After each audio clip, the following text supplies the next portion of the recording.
QDN E-News. Acknowledgement of country. We acknowledge the traditional owners of the lands on which we meet. We pay our respects to the elders, past, present and emerging, and acknowledge the important role Aboriginal and Torres Strait Islander people continue to play within the community. Acknowledgement for People with Disability by Queenslanders with Disability Network, Ltd.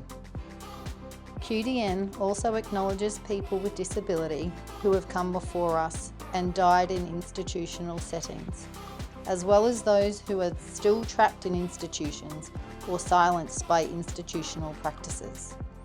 We take on the responsibilities of being clear about the rights of all people with disability and, where necessary, speak in an informed and considered manner for those who cannot speak for themselves.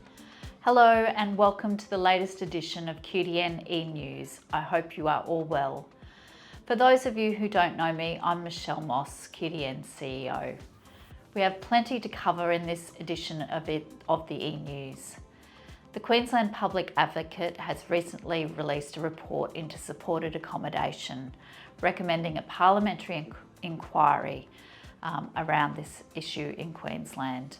The report was tabled with the Queensland Parliament on the 12th of September, and the Queensland Government has accepted a recommendation for the inquiry, which will be referred to the Community Support and Services Committee.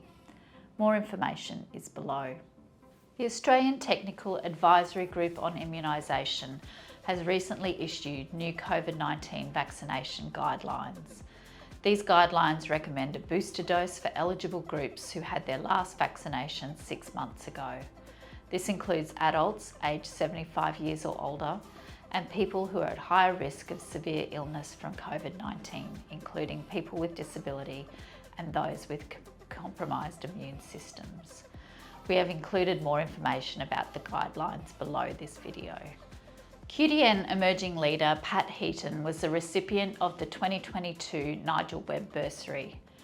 As part of the bursary, he recently travelled to Melbourne and country Victoria to meet with peers and professionals within the disability sector. Patrick says his trip was eye-opening.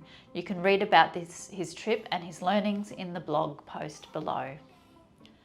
The Royal Commission has published over 1,500 de-identified narratives telling the stories of people with disability, their families and supporters. These narratives are from private sessions and submissions to the Disability Royal Commission between 2019 and 2022. These stories are available to read on the Commission's website. Professor Bruce Bonahady, co-chair of the NDIS review panel, recently delivered his second preview speech. He provided a preview into the 10 major reform areas that the review will propose in its report, due to be handed to government in October. You can watch his speech. We've included a link below this video. We also have included more policy updates and details of upcoming events.